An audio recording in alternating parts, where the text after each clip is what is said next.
Hey everyone, welcome back to my channel.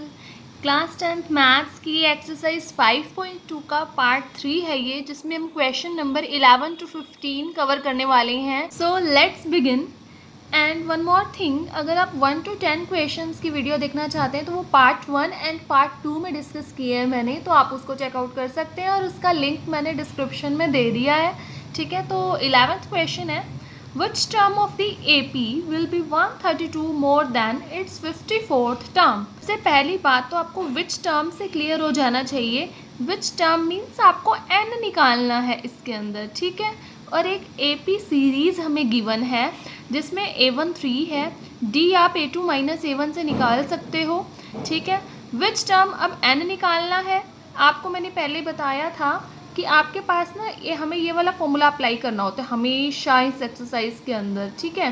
तो आपको देखना है कि मिसिंग क्या है, ए है, डी है, एन तो निकालने को ही बोला है, तो ए एन जरूर है हमारे पास, ठीक है। अब वो पढ़ो क्या है, 132 more than 54th term means पहले ए 54 निकाल लीजिए, मोर देन मीन्स उसमें 132 प्लस कर लीजिए, तो उसको हमें ए एन के प्लेस पर यहाँ पर पुट करना है।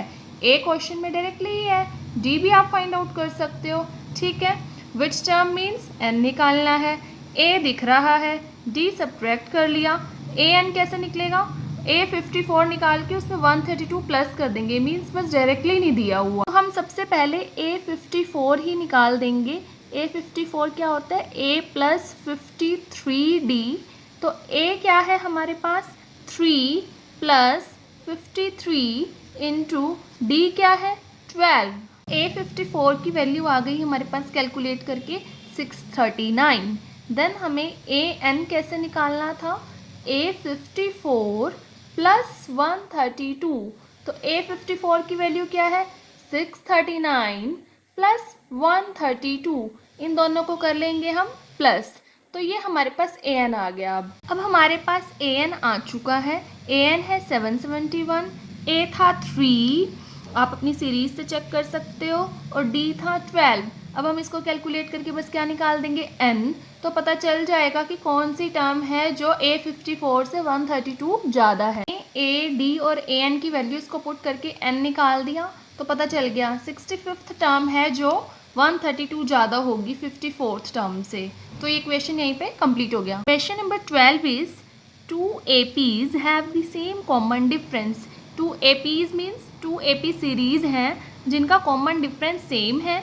Difference between there 100 term is 100। उन दोनों की 100 नंबर वाली जो टर्म है ना, उसमें डिफरेंस कितना है 100 ही। What is the difference between their 1000 term, दोनों सीरीज की 1000 नंबर वाली जो टर्म होगी उनमें कितना डिफरेंस होगा, ठीक है। तो सबसे पहले ना हमें सीरीज दी है ना हमें ए दिया है, कुछ भी नहीं दिया, तो हमने दो सीरीज लेट कर लेनी है। Let first series A1 A2 A3 A4 so on. Second series मैंने दोनों के अंदर डिफरेंस क्रिएट करने के लिए एक को स्मॉल ए लिया, दूसरे जो सीरीज है उसको कैपिटल ए से डिनोट कर दिया है। क्वेश्चन में कहा है उनकी 100 नंबर वाली जो टर्म है, जैसे हम कहते हैं सेकेंड नंबर वाली टर्म, तो उसको क्या कहते हैं A2, तो 100 नंबर वाली टर्म को क्या कहेंगे A100, ठीक है। दोनों की 100 नंबर वाली टर्म्स का डिफरेंस 100 है। अब आप पहले ये वाली सीरीज लिखो या ये वाली लिखो, दोनों में से कुछ भी कर सकते हो क्योंकि हमें पता ही नहीं है कि किसके नंबर्स ग्रेटर हैं, ठीक है। तो A100 minus small A100 equal to 100, ठीक है। अब A100 क्या होगा, आप सेकेंड टर्म निकालनी हो तो कैसे निकालते हो, A प्लस डी, ऐसे ना। तो A100 निकालना हो तो A प्लस 99D, ठीक है। बस ये वाला ए कैपिटल लिखना है आपने क्योंकि कैपिटल सीरीज वाला चल रहा है ये। फिर ब्रैकेट लगाओ, फिर यहाँ पर भी ए प्लस 99D, डी को सेम लिखेंगे बिकॉज उनका कॉमन डिफरेंस सेम है।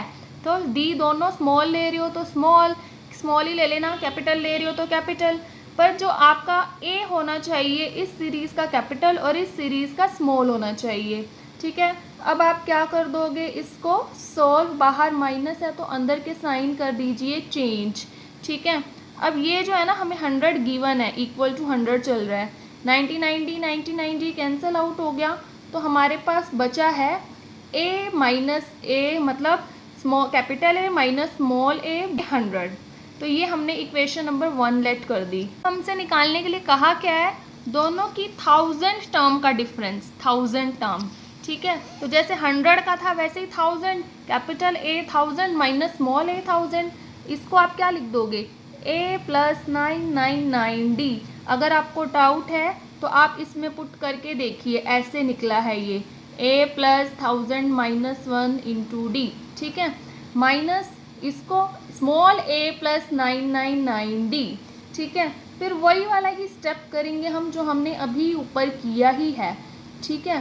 तो आपने इसको कैंसिल आउट कर दिया, D अगेन सेम रखना है, A को डिफरेंट रखना है। क्या बचा, capital A minus small a, और उसकी वैल्यू हमने अभी ऊपर निकाली थी, वो क्या थी, 100। तो हम यहाँ पर वो वैल्यू क्या कर देंगे, सब्सटीट्यूट। यहाँ पर आप ये लाइन लिख दोगे कि substitute the value from equation number 1, जो कि मैं नहीं लिख रही हूँ। तो आंसर आ गया हमारे पास 100। Question number 13 is how many 3 digit numbers are divisible by 7। 3 digit number, ठीक है, हाउ मेनी मीन्स n निकालना है, ठीक है। तो आपके पास अभी तो A1 A2 AN कुछ भी नहीं है, बस ये बताया 3 डिजिट नंबर। तो सबसे पहले तो ये सोचो 3 डिजिट नंबर स्टार्ट कहाँ से होते हैं, 100 से होते हैं। 99 तक तो 2 डिजिट होते हैं काउंटिंग में, ठीक है। तो 3 डिजिट नंबर कहाँ से स्टार्ट होते हैं, 100 से, और एंड किस पे होते हैं, 999 पे। नेक्स्ट नंबर क्या बन जाता है, 1000, तो वो 4 डिजिट का हो जाता है, ठीक है। अब ये तो मैंने आपको जस्ट काउंटिंग लिख के बताई है 3 डिजिट नंबर की, 100 से लेकर 999 तक, ठीक है। अब इसमें आपको ढूंढना है कि डिविजिबल बाय 7 कौन है। तो आप यहाँ से स्टार्ट करेंगे और यहाँ से बैकवर्ड आएंगे, यहाँ से फॉरवर्ड जाएंगे, ठीक है। 100 जो है 7 पे डिवाइड नहीं होता, ऐसे ही 101 चेक करेंगे, करते जाएंगे जब तक हमें 7 से डिवाइड होने वाला नंबर नहीं मिल जाएगा। तो अल्टीमेटली ये किस पे डिवाइड हो पाएगा, 105 जो है वो 7 से डिवाइड हो पाएगा। इनमें से कोई भी नंबर 7 से डिवाइड नहीं हो पाएगा, तो हम इनको नहीं ले सकते अपनी सीरीज़ के अंदर, ठीक है। तो नेक्स्ट नंबर क्या आएगा, वो इसी तरह से अगला आप सीधा 7 प्लस करके ही लिख सकते हैं इसके अंदर अब नेक्स्ट नंबर, ठीक है। So on. अब इससे पीछे आएंगे हम, 999 को आप डिवाइड करेंगे 7 से, वो रिमाइंडर बचेगा, वो पूरा नहीं जाएगा। ऐसे ही आप फिर 998 पे चेक करेंगे, 997 पे चेक करेंगे, करते करते 994 पे जा पाएगा 7 से, ठीक है। मतलब डिवाइड जा पाएगा का मीनिंग है कि कम्प्लीटली डिविजिबल होना चाहिए, रिमाइंडर नहीं बचना चाहिए। जैसे कि देखो यहाँ पर हम 7 से डिवाइड करेंगे तो हमें रिमाइंडर बचेगा यहाँ पर, ठीक है। तो जब तक आपको एक कम्प्लीटली डिवाइड होने वाला 0 रिमाइंडर वाला नंबर नहीं मिल जाएगा तब तक बैकवर्ड जाएंगे और इसमें फॉरवर्ड। तो अब ये आपकी सीरीज़ बन चुकी है। ऐसे ही वो किसी भी नंबर का हमें दे सकते हैं निकालने के लिए, ठीक है। तो अब आपके पास सब कुछ आ गया, A1 A2 AN। तो ये A1 A2 AN D निकाल लीजिए। AN के फॉर्मूले में अब आपके पास ओनली क्या मिसिंग है, N।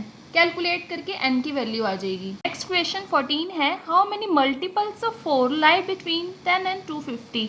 मल्टीपल्स कहीं डिविजिबल बोलें, ठीक है, कुछ भी बोलें, सेम ही प्रोसीजर होता है, ठीक है। तो सेम ही क्वेश्चन है, उसमें बस 3 डिजिट नंबर बोला था, यहाँ पर एक लिमिट दे दी है कि किसके बिटवीन आपको चेक करना है। तो सेम पैटर्न ही है, 10 आपको 10 नहीं A लेना। क्या 10 4 से डिवाइड हो पा रहा है, नहीं। जैसे हमने लास्ट क्वेश्चन में चेक किया था, इसमें भी करना पड़ेगा। इसमें आगे जाइए, इसमें पीछे जाइए, 10 नहीं हो पाएगा, 11 नहीं हो पाएगा, देन 12 4 पे डिवाइड हो पाएगा। इस तरह से नेक्स्ट नंबर 16 आ जाएगा। आप डायरेक्ट 4 प्लस करके भी निकाल सकते हो। अब 250 नहीं हो पाएगा, 249 भी नहीं हो पाएगा, 248 हो पाएगा डिवाइड। तो अगेन हमारे पास A1 A2 और AN आ गए, ठीक है। तो D तो 4 ही है, डायरेक्ट ही पता चल रहा है, नहीं तो आप निकाल के वैसे दिखा सकते हो अपने एक स्टेप को इंक्रीज करने के लिए।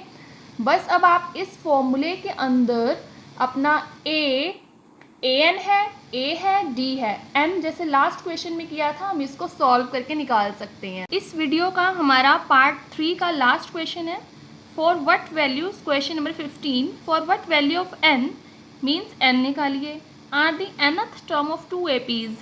2 AP सीरीज हैं, उनकी nth टर्म जो है वो इक्वल है अगर, तो n की वैल्यू निकालिए, ठीक है। अब फर्स्ट सीरीज है ये 63, 65, 67 सो ऑन। ये A1, A2, A3 और D A2 - A1 निकाल दिया। देन सेकेंड सीरीज है A1, A2, A3, इसका भी हमने D निकाल दिया। अब हमें दोनों की nth टर्म निकाल के दोनों को इक्वल रखना है और n को फाइंड आउट करना है, ठीक है। तो nth टर्म हम निकाल लेते हैं। nth टर्म का मीनिंग है n को n ही रखना है, कुछ और पुट नहीं करना, ठीक है। तो A इज 63, n पता नहीं है, n ही रहेगा, D इज 2। तो अब आप इसको कर दीजिए कैलकुलेट। 2 को इन दोनों से मल्टीप्लाई कर देंगे, 2 को n से, 2 को 1 से। तो 63 माइनस 2 61 प्लस 2n, ठीक है। n वाला अलग छोड़ देंगे, ऐसे यहाँ से निकालेंगे। A3 n ही है, D इज 7। अब 7 को इन दोनों से मल्टीप्लाई करेंगे, 3 plus 7n minus 7। Again in दोनों को हम प्लस माइनस कर देंगे, -4 प्लस 7n। अब हमें इन दोनों nth टर्म को इक्वल रख देना है, ठीक है, क्योंकि क्वेश्चन में ही कहा हुआ है।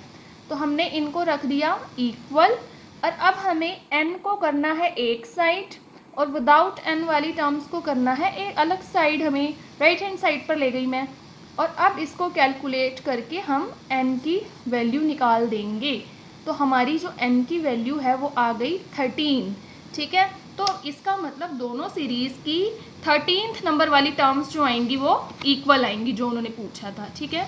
तो ये हमारे 11 to 15 क्वेश्चंस यहाँ पर कंप्लीट हो गए हैं और 16 to 20 हम पार्ट 4 में कवर अप करेंगे। So that's it for this video. And अगर आपको ये टॉपिक्स क्लियर हो और आप इस चैनल पर न्यू हैं तो please like, share, comment and subscribe the channel.